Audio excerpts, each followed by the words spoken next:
Hello. आज है कक्षा 6 का 1.2 के पहला सवाल है। ध्यान से देखना, ठीक है। कक्षा 6 वालों के लिए चलिए शुरू करते हैं। पहला सवाल देखो। किसी स्कूल में 4 दिन के लिए एक पुस्तक प्रदर्शनी आयोजित की गई, ठीक है। पुस्तक प्रदर्शनी का मतलब होता है पुस्तक की एक दुकान लगा लेते हैं और उसी तरह से पुस्तक को दिखाई जाती है कि ये ऐसी पुस्तक है, ये गणित की है, ठीक है।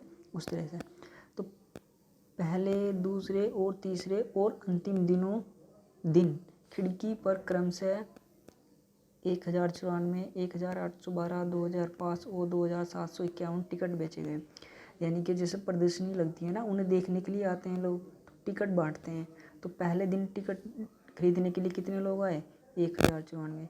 दूसरे दिन टिकट खरीदने के लिए कितना है? 1812।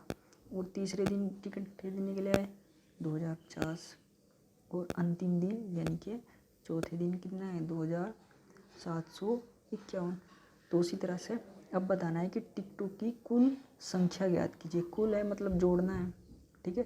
कुल संख्या ज्ञात करने का मतलब होता है जोड़ना, ठीक है। तो पहले दिन टिकट कितने बचे गए, ये लिख दिया मैंने। दूसरे दिन 1812, तीसरे दिन इतने और चौथे दिन इतने। जब हम इन सबको जोड़ देते हैं तो हमारा आंसर आ जाता है कुल टिकट यानी कि 7707 आंसर, ठीक है।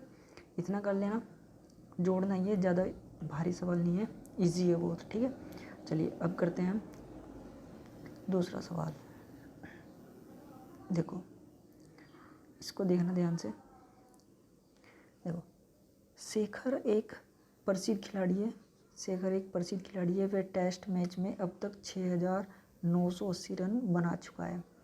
यानी कि कितने रन बना दिए? 6980 रन बना लिए। वह 10,000 रन बनाना चाहता है, 10,000 रन पूरे करना चाहता है और उसे कितने अधिक रनों की आवश्यकता है? यानी कि 6980 तो बना लिए उसने, लेकिन वो 10,000 रन बनाना चाहता है, ठीक है। 10,000 रन। तो आप सोचिए कि 6980 में ऐसा हम क्या जोड़ दें कि हमारा 10,000 आ जाए। कितना आ जाए? 10,000।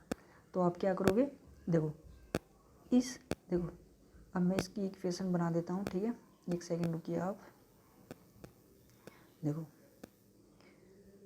6980 रन तो उसने बना लिए। अब मान लो कि मैंने इसमें इतने रन बना दिए और इस 10,000 रन पूरे हो गए इन सबको जोड़ के। तो एक्स ये प्लस में है तो इधर जाके माइनस में हो जाएगा। 10,000 माइनस 6980। आप इसको घटाओगे तो आपका 3020 आंसर आ जाएगा, ठीक है। इसको भी कर लेना, इजी है, बस घटाना ही है और कुछ नहीं है, ठीक है। चलिए अब मैं करता हूँ। चलिए अब तीसरा सवाल कर लेते हैं।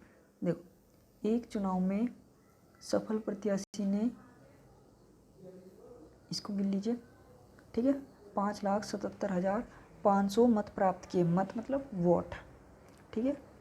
चुनाव हुए थे कहीं पर और एक प्रत्याशी ने 5,77,500 मत प्राप्त किए, जबकि निकटतम जो उसका दूसरा प्रतिद्वंदी था, मतलब कि इलेक्शन लड़ते हैं ना, 2 व्यक्ति लड़ते हैं, ए प्लस और बी ऐसे करके, तो एक व्यक्ति को तो मिले 5,750, ठीक है। और दूसरे को मिले कितने? 3,48,700 मत प्राप्त हुए। तो सफल प्रत्याशी ने चुनाव में कितने मतों से जीता? तो बताना है जीता कौन होगा? ये वाला जीता होगा क्योंकि इसके वोट ज़्यादा है। तो कितने वोटों से जीता होगा? तो आप इसको 5 लाख बड़ी संख्या में से छोटी संख्या घटा दीजिए तो आपका आंसर आ जाएगा, ठीक है। ज़्यादा इजी है। चलिए अब फोर्थ क्वेश्चन कर लेते हैं, ठीक है। फोर्थ क्वेश्चन करने के लिए आ जाइए, ठीक है। अब देखो, कीर्ति बुक स्टोर ने जून के प्रथम सप्ताह यानी कि जब जून का महीना चला और पहले ही हफ्ते में 2,85,891 रुपये की पुस्तक बेची, ठीक है। इसी माह दूसरे सप्ताह में उसने 4,768 रुपये की पुस्तक बेच दी। तो सप्ताह के कुल मिलाकर, अब देखो कुल आ गया ना, फिर आप इसको प्लस कर दीजिए, ठीक है। फिर इसको जोड़ोगे तो आपका आंसर आ जाएगा। ये 4 क्वेश्चन है, आप इनको अच्छी तरह से कर लेना, ठीक है। अब जोड़ा, देखो आंसर आ गया। ज़्यादा कुछ भारी सवाल नहीं है, कर लेना इनको अच्छी तरह से। कल 5, 6, 7, 8 और क्वेश्चन करेंगे, ठीक है। आज के लिए इतना ही है, ठीक है। Bye, take care.